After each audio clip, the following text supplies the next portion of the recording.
Good morning, family. Hey, so this morning, woke up with a thought or a connection. Have you ever been on either on your home computer or on your phone and you're looking up something? So recently, my sister and I were kind of hanging out yesterday, and we had looked up something on the computer or on the phone. Probably she was on her phone. I was on the computer. We were on the phone, with each other at the same time. And it was about motorcycles. So we looked up a specific type of motorcycle, which she's really into right now, which is the Honda Shadow. So we looked up the Honda Shadow and we were pricing and doing all of that stuff.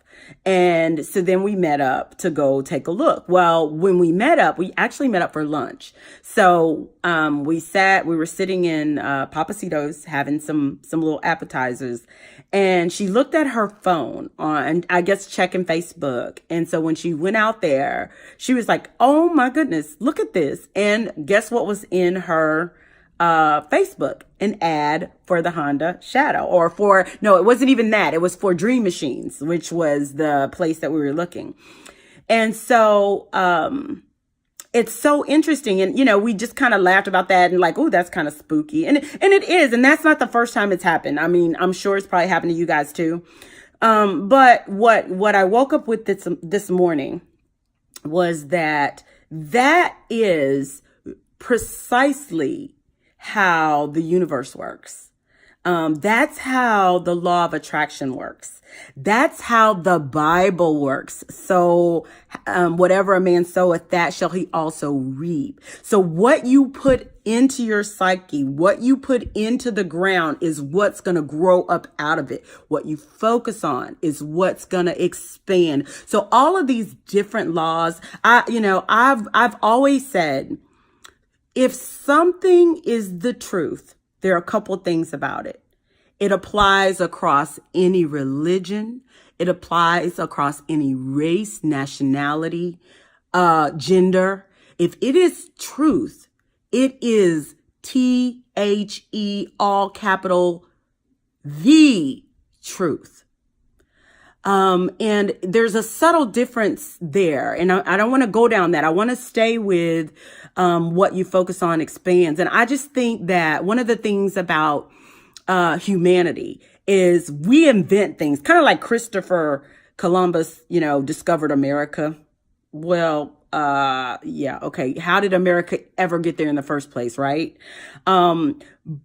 But how were people already there when he got there, right? Okay, so anything under the sun is just a recreation. And that's the key thing that I think a lot of people don't understand. We're not creating anything new. Like, all that we're doing is allowing what's coming into us and if we can be present to what's coming into us from the universal power, the universal source, which is God, which I call God. People call it different things. But if we acknowledge what that source is sending through us, then what happens is we take that and we take it from the intangible. I keep going back to that intangible. That intangible is what's coming to us in spirit. It's coming to us in spirit through our soul. It's coming through our inner being, and it comes out usually first of our mouth.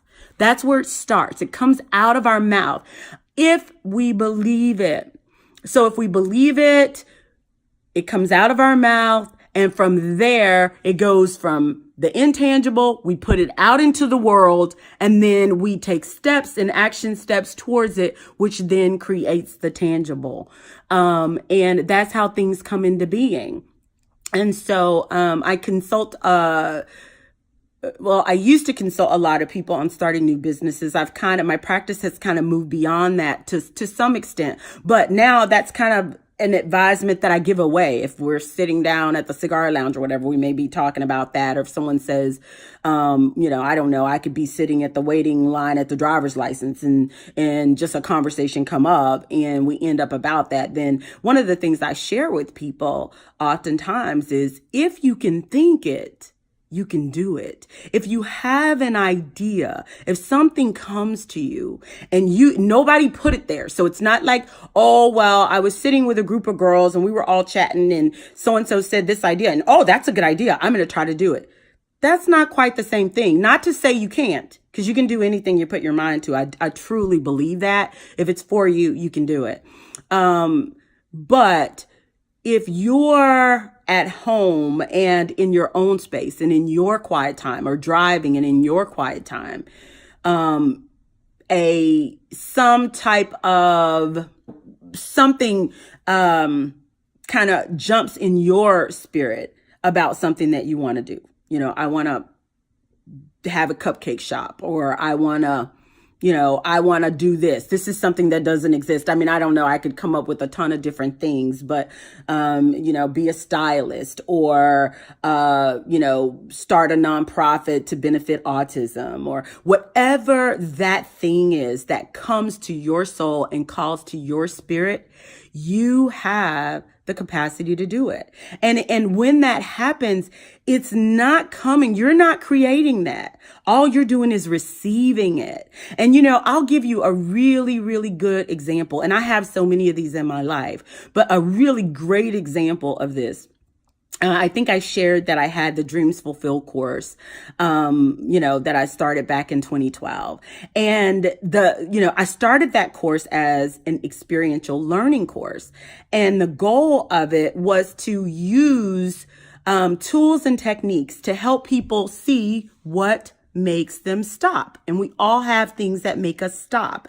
And usually the things that make us stop or not go for what it is that we want, we can't see it. Sometimes other people can, sometimes they can't, but usually we can't. Because if we could see it, we wouldn't stop. Like, we'd fix it and keep it moving, but we can't. And so that course actually helps you identify those little voices in your head that make you stop. Like, oh, you can't do that. Oh, that's not possible. You don't have enough money to do that. Well, you don't have time to do that. Like, all of those little voices that come, if God had that for you, you'd already have it. All of that kind of little stuff that's in your head that stops you. So there are different things that make those voices come out.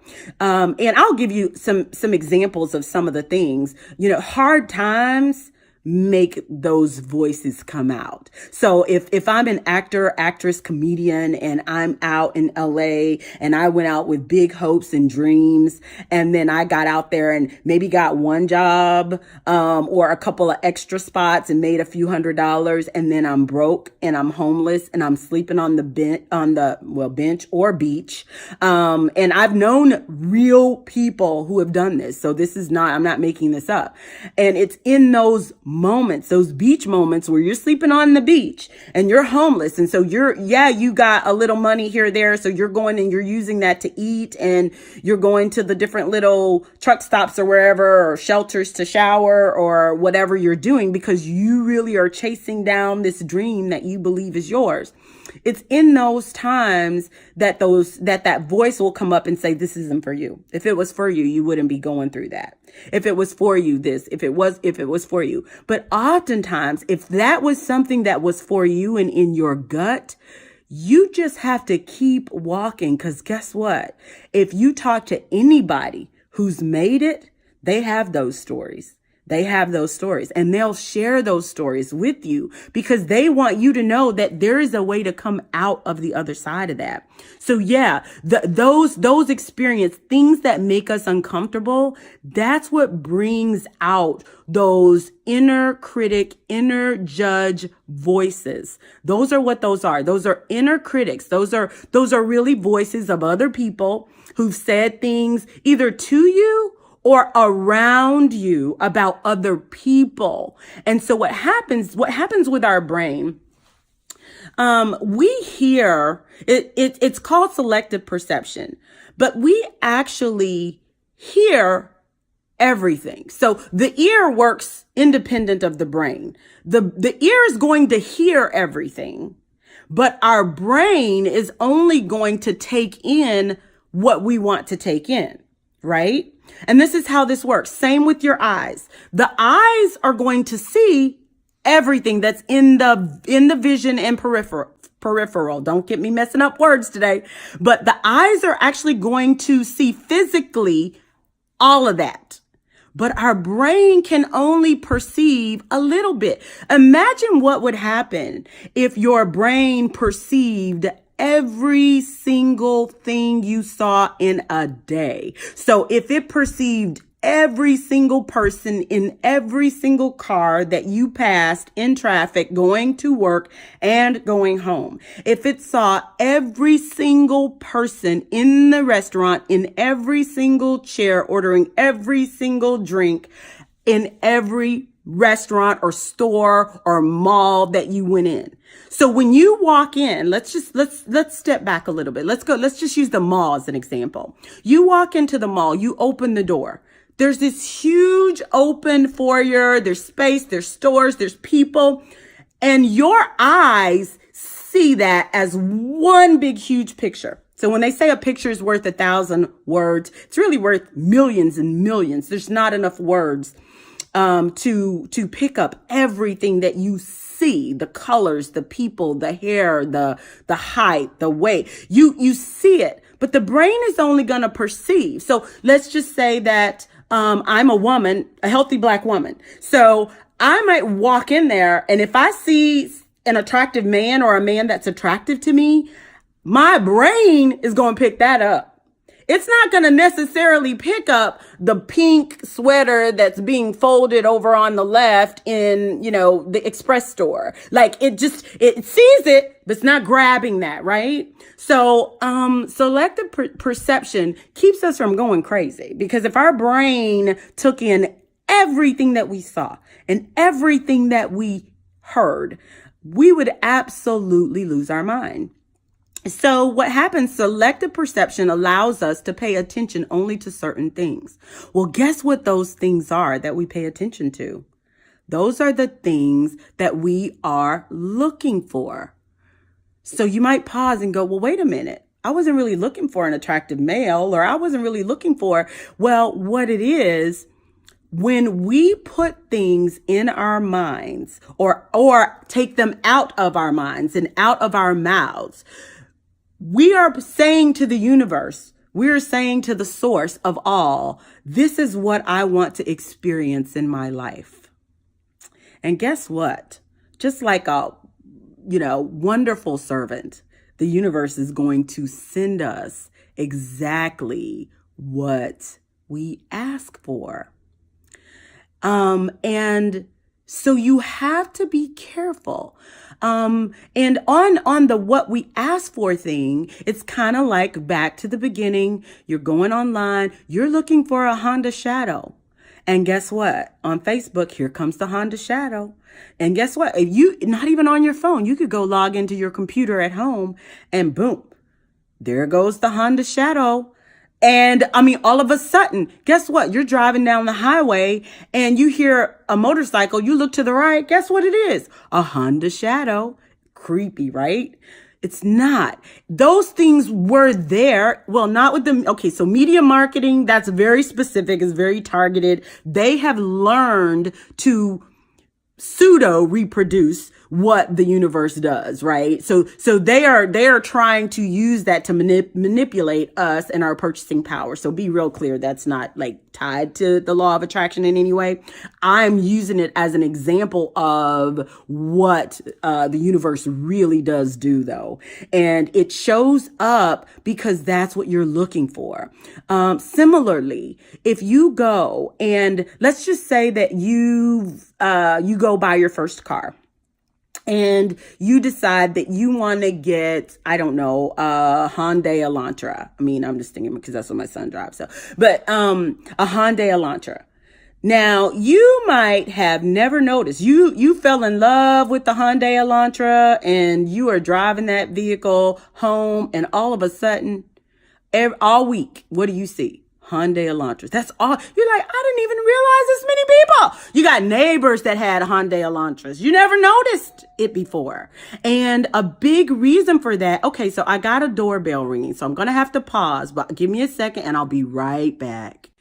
Okay, family, thank you for that break. That was the guy coming to wash my car. And I'm so glad he's early because I have an event I want to go to this evening. So we were talking about the Hyundai Elantra. You have this Hyundai Elantra, you're driving it. Now you're noticing everybody has the Hyundai Elantra. You pull up to the gas station, it's like 3 Hyundai Elantras in the parking lot. Same color, same year. All of a sudden. So did that just magically appear? Like you bought it and now everybody bought it? No. That's not what happens. What happens is once you become aware of something, and aware in a good way or a bad way. So aware that, hey, I like the Hyundai Elantra.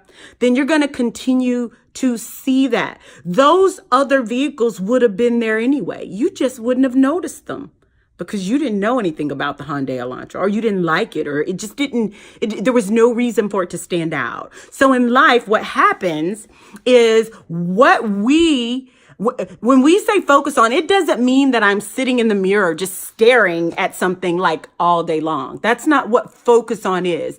It is literally what you allow into your attention. Okay, so focus is just of the millions of things. A particular moment. I'm sitting here in my living room, the windows outside, the guys out front washing, detailing the car. The trees are moving, the clouds are great. I can look at the roofs of the neighbors' houses, and just all these different things can happen at the same time. I can notice the little bee on the bush. So all of these things could be noticed. And because I'm in this conversation, I'm aware of all these things. But if I wasn't, I wouldn't even notice half that stuff. So what happens is, it's not that I'm focused on the bee or on the tree that's blowing or the speed of the wind. It's that once I allow it into my attention, that's equivalent to focus. So now it's hard to take that back out. I'm going to keep noticing that tree moving. If I notice that Hyundai Elantra, I'm going to keep noticing that until it becomes so repetitive that it's just normal and the car's old to me. Now I'm just driving. So I'm not really noticing it anymore. And that's kind of how life works. That's how our brain works, right? When something's new to us, we notice it a lot more. So I don't want to get all the way off track, but the key point with it is what we focus on expands. That's how the universe shows up. And the point that I started out with, I was given the example of Dreams Fulfilled being a course that kind of teaches some of these laws. And so in doing that, I came up with that course and I said, these are laws, and there's 7 of them. These are laws that affect people's lives that they're not even aware of. Selective perception. Most people are never even aware of that. Like they're just not even aware of it. The law of attraction, the law of motion, which means, guess what? You're never standing still. You think you're standing still, but guess what? The earth is moving. So what? How can you be standing still and everything around you, up under you and above you is moving? You're never standing still. It just feels like you're standing still because relatively things around you are moving faster, but we're never standing still. We're either moving forward or we're moving backwards. But you're never standing still. And I tend to argue, and I don't know that this is necessarily always true, but I tend to argue if you think you're standing still, especially in a place in life, if you're like, you know what, I'm comfortable, I'm content with where I am, I just am going to sit right here and be still wherever I am. In most cases, you're actually moving backwards. So let's just take that. I have $1. Let's go all the way back. Let's say I had $1 in 1987. And I said, you know what? I will never be broke as long as I keep this $1. With this $1, I can always go and buy me a sandwich or some chips or whatever. So let's say I've held that $1 since 1987 and said, I will never be hungry because with this $1, I can buy me some chips. So you would think I'm standing still. I still have that $1, but move to 2019. Try to go buy a bag of chips with $1. Ain't happening. You hungry, sister, because time has moved. Inflation has moved. The world has moved. If you're not moving with it, you are going backwards. That's my argument. That's a whole nother video. We're not going to go there. Back to dreams fulfilled. So the example of that was, I came up with that concept. I wanted to put it out. None of this is new information. You can Google, all of this comes from reading. I just read like crazy. But it's not new information, but I just packaged it up. And I wanted to make sure my people, who are the people in my circle, not a specific people, but the people in my circle, my world, right? I wanted to make sure that they were aware of it, or at least had access to it. So I put it out, and it was a free, and it still is a free seminar. I just haven't done it, but it's coming back around. It's coming back around. Right now I'm giving it away for free out on YouTube. So this is part of this. But I wanted to give it, and I wanted it to be something given away for free, because the universe gives it to us for free, right? And so I put it out there. But then I said, I'm going to write a book and put it all in a book. And I'm going to publish that book. And that way it's out there. It's still out there. Now, it probably wouldn't be for free if it was in a book. But anyway, so I didn't do it, like so many other ideas that I had that I don't do because I'm doing other ideas. So I can only do so many, just like selective perception. There's only selective activity I can do. So anyway, never got around to getting the book written. So let's move forward. I want to say 2015. And I don't get me wrong, you can Google it to verify, I don't know. But I want to say it was 2015, a book came out called Wishes Fulfilled. And if you want to Google that, you can. Very popular motivational speaker came out with that. And a lot of the same principles and practices and things. Now, it's really teaching, and it's a great book. But anyway, the point of it is that I didn't put it out when I was supposed to. See, the universe gave that to me. I didn't do it.